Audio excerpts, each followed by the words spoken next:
Let's head over and talk to Katie now about our forecast. Pretty calm in Salem right now, and not expecting anything to be too active or crazy. Of course, if you're headed out for any New Year's Eve celebrations between about 7 and midnight, you don't want to get wet. Maybe bring an umbrella or a rain jacket just in case, because we do anticipate more showers will show up later tonight, and then some light ones in the morning, then afternoon, and then Thursday a bit more, and then Friday will be our wettest day. Walking through some of those conditions with you, starting out in Newport. It's in the low 40s, a light wind. Definitely can tell it's been raining out there. You can see some reflection in the roads.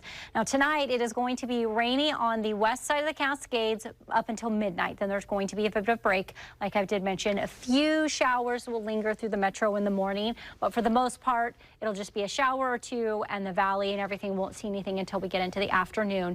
And then on the east side of the Cascades, we're in some of the gorge area, we're expecting some snow tonight. The gorge will mainly be like a rain-snow mix, but that chance is there, so we're going to make sure that you're prepared that anything going out through the east, and then on the east side of the Cascades we'll see that chance for snow. Tomorrow morning, whether you're up or like me will wake up in the new year, there should be a few leftover showers in the metro. Temperatures will be in the upper 30s to low 40s depending on what part of the region you're in. Then those showers should be done by like 8 or 9 o'clock at the latest. As we go through the afternoon, we start to warm. It's likely going to be dry until about 3 o'clock. And once we get to the later part of the afternoon, those showers return. Temperatures will top out in the upper 40s, and then we'll continue with some light showers into the evening. And then we'll have a brief break right around 10 to midnight before the next round comes in later in the morning on Thursday. The amount of accumulation that we're going to see between tonight and in tomorrow afternoon is really not too much, maybe up to about a 1/4 inch, but you can see we're looking at 1/10 to a 1/4. So really, it's not too much. And I've mentioned this to you before.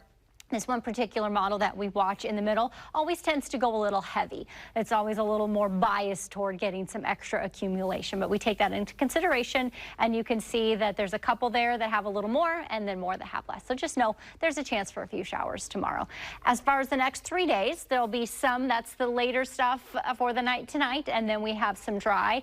Chance for some showers Wednesday night, and then not until Thursday morning. You can see all that accumulation, with the wettest period looking to be Thursday afternoon into the evening, and then overnight into Friday. Still expecting things to be wet, the most wet on Friday, and then continuing into Saturday. We've made it to a little more than 6.5 inches for the month, and when you add just that 1/10 of an inch we could see tonight, we'll end up about 1 inch more for December than the 30-year averages. Highs will remain cooler through Friday, then they start warming through the weekend back into the low 50s.